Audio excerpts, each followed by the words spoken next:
Everyone, HTET series में आज हम पेपर करने वाले हैं। एचटेट का लेवल 3 का पेपर है ये 2018 का। तो चलिए अपना पेपर स्टार्ट करते हैं।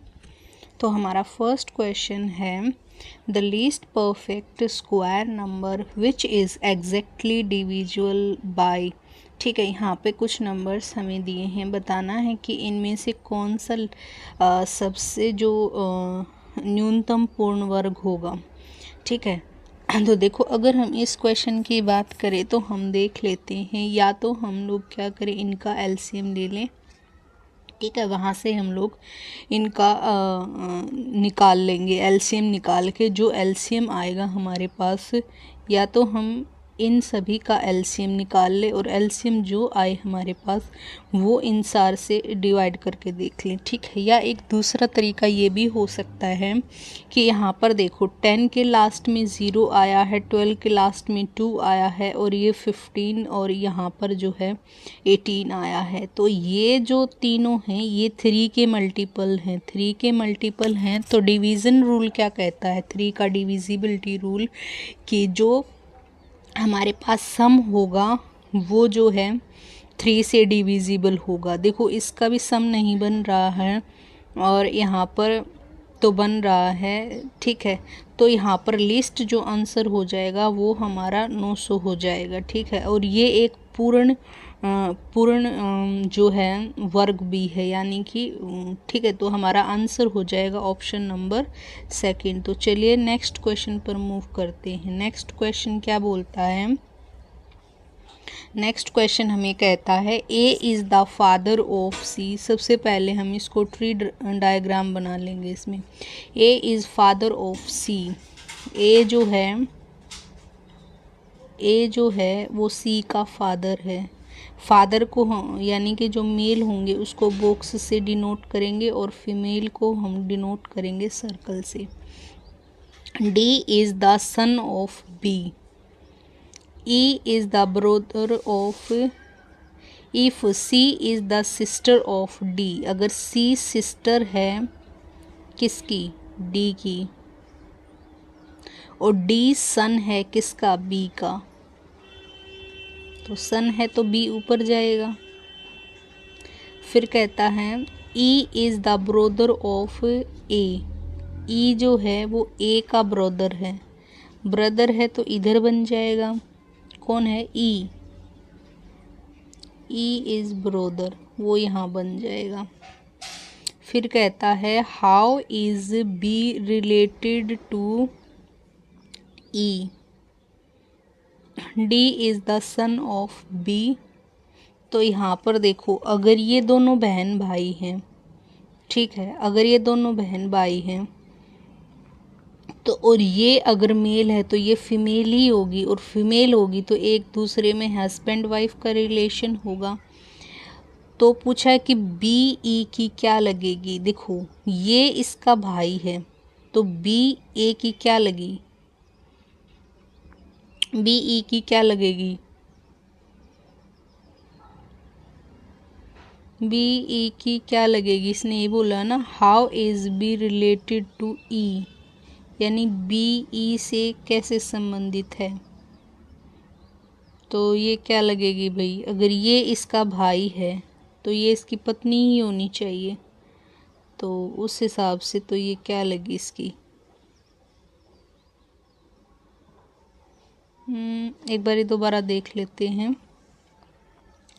A is father of C, A जो है वो फादर है सी का।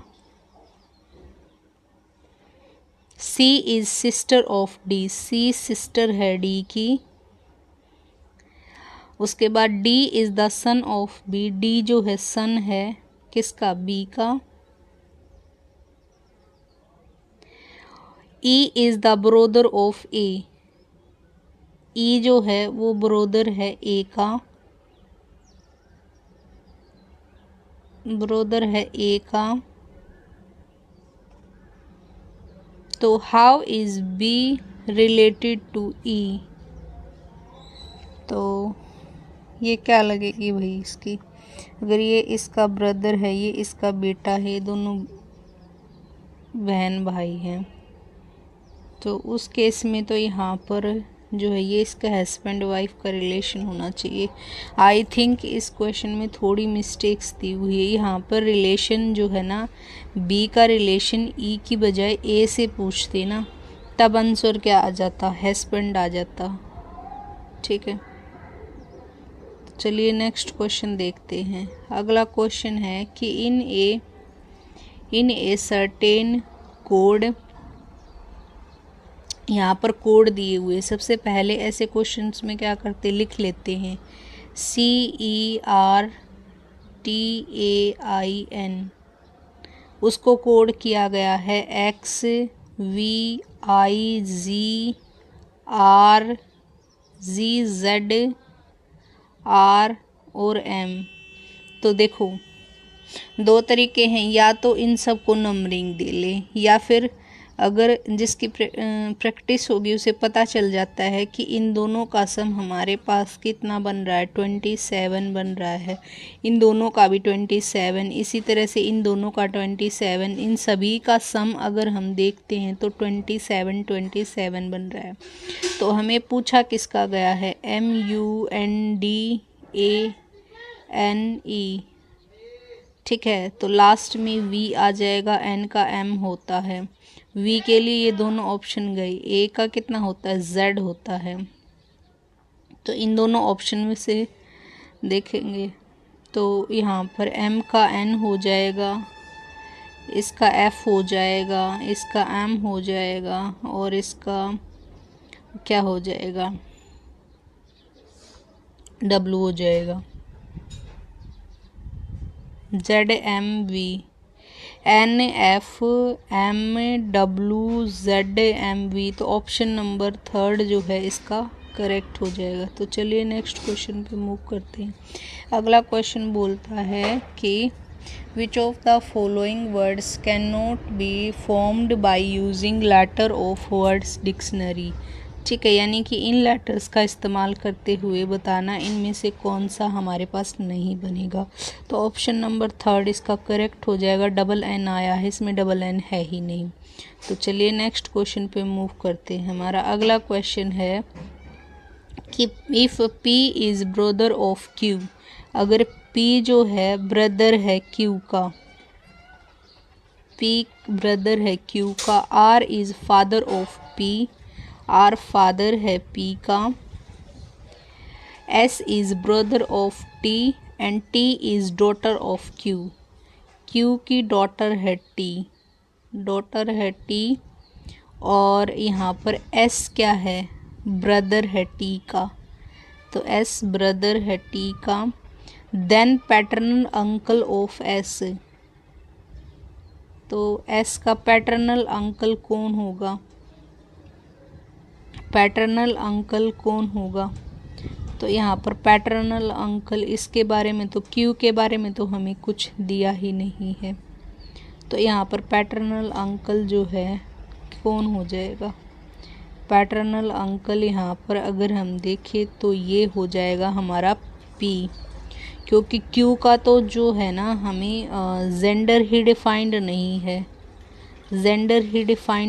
है, ठीक है, जेंडर डिफाइन नहीं है, तो हमारा ऑप्शन नंबर क्या हो जाएगा, ऑप्शन नंबर 4 जो है हमारा करेक्ट हो जाएगा। अगला देखो, how many pair of letter does. सबसे पहले इस तरह के क्वेश्चन में क्या करते हैं, उसको लिख लेते हैं BRIZHTER। ठीक है, अब देखो इसको ऐसे काउंट करना, जैसे A के बाद B आता है, फिर C आता है, फिर D आता है, ऐसे कितने लेटर्स हैं जिनमें वही होंगे। ठीक है, इस तरह के लेटर में क्या करते हैं, सबसे पहले हम लोग इसमें नंबरिंग दे लेते। B का 2 होता है, R का 18 होता है, I का 9 होता है, G का 7, H का 8, 20, 5 एंड 18। ठीक है, नंबरिंग दे देते, फिर काउंट करते हैं। तो एक पेयर तो हमें ये मिल गया यहाँ पर, ठीक है, यानी एक पेयर तो हमें ये मिल गया। ठीक है, फिर इसको एक ही पेयर मिल रहा है, अपोजिट से काउंट करते हैं तो RST होता है, तो एक एक नंबर ये मिलता है हमें जो एग्जैक्ट अल्फ़ाबेट्स में आता है। तो टोटल कितने हो गए हमारे पास, 2 हो गए। तो आंसर नंबर सेकंड हमारा करेक्ट हो गया। तो चलिए नेक्स्ट क्वेश्चन पर मूव करते हैं। अगला क्वेश्चन बोला है कि इफ़, ठीक है, यहाँ पर कुछ नहीं करना है, सिर्फ x और y, x की जगह पे 4 रख देंगे, y की जगह पे 5 रख देंगे, इसको सोल्व कर लेंगे। यहाँ पे हमारे पास 4/7 माइनस 2 की मल्टीप्लाई 5 से किया तो यहाँ पर 10 हो गया, -4 कर देंगे डिवाइड 10 + 4 कर देंगे। तो यहाँ पर कितना हो जाएगा, 4/7 माइनस नीचे हमारे पास 14 हो गया, और ऊपर यहाँ पर इसको सॉल्व किया तो कितना बचा, यहाँ पर 6 बचा। एलसीएम लेंगे 14 आ जाएगा, 14 एलसीएम यहाँ पर 8 - 6, यहाँ पर 2 में 14 काट देंगे, 2 एकम 2, 2 सत्ते 14, यानी कि 1/7 जो है इसका आंसर आ जाएगा।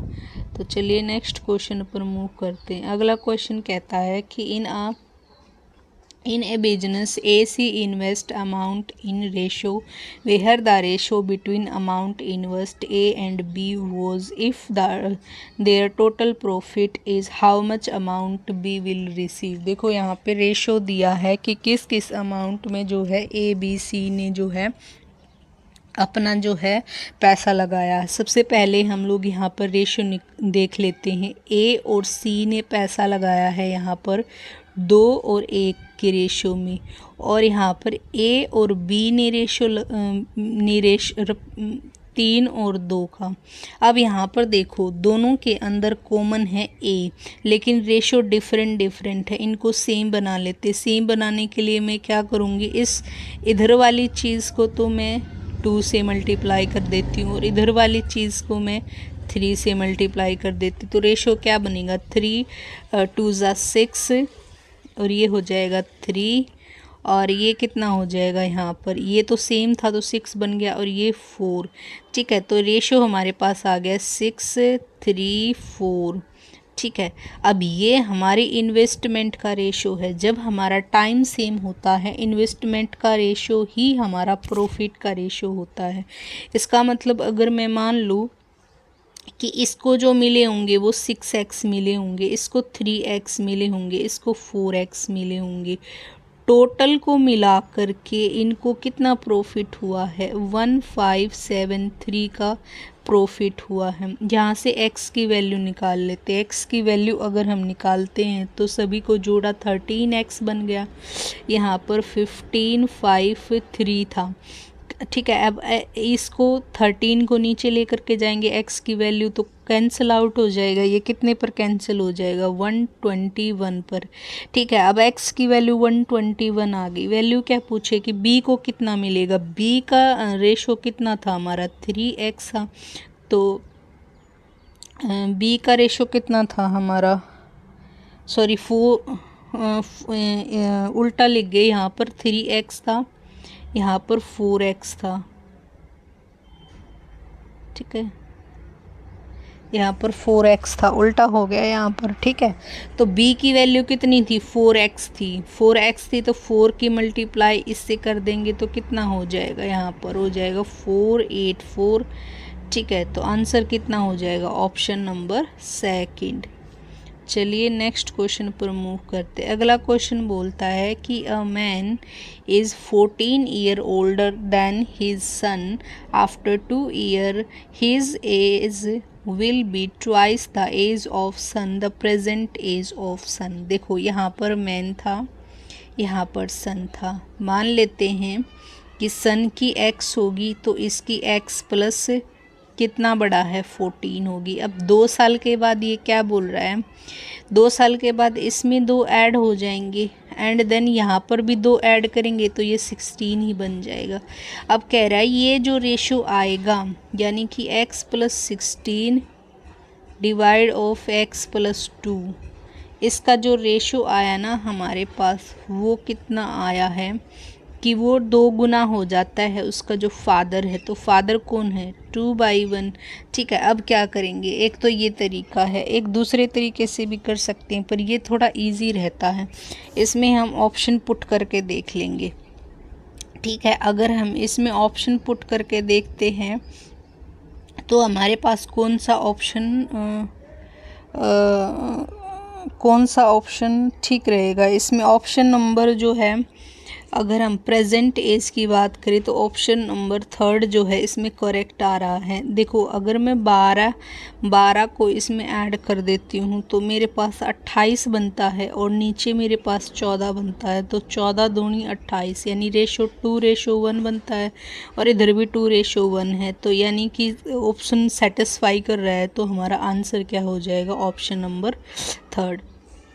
चलिए नेक्स्ट क्वेश्चन पर मूव करते हैं। Find the wrong number in the series. ठीक है, रोंग नंबर बताना इस सीरीज़ में क्या होगा। तो अगर हम इस सीरीज़ को ध्यानपूर्वक देखें तो हमें क्या पैटर्न ऑब्जर्व हो रहा है। इसमें ये पैटर्न ऑब्जर्व हो रहा है कि जैसे 10 था, 10 को मल्टीप्लाई किया 1 में, उसमें 2 ऐड कर दिया, हमें दूसरा नंबर मिल गया। फिर 12 को मल्टीप्लाई किया 2 से, उसमें ऐड कर दिया 4। फिर हमने क्या किया, 28 को मल्टीप्लाई किया 3 से, उसमें ऐड कर दिया 6। फिर हमने 90 को किया 4 से करना पड़ेगा क्योंकि यहाँ 1 2 3 4 चल रहा है, यहाँ पर 2 4 6। तो नेक्स्ट नंबर क्या बचेगा हमारे पास, 8। जब मैं इसको मल्टीप्लाई करती हूँ तो यहाँ पर मेरे पास 360 आता है और यहाँ पर यानी आंसर तो हमारा 68 आना चाहिए था। और उसको जब अगर मैं 5 से मल्टीप्लाई करती हूँ और उसमें 10 ऐड करती तो मेरे पास ये नंबर मिल जाता है। तो इसका मतलब रोंग आंसर कौन सा हो गया हमारा, ये। तो चलिए आगे को क्वेश्चन जो है नेक्स्ट वीडियो में करते हैं।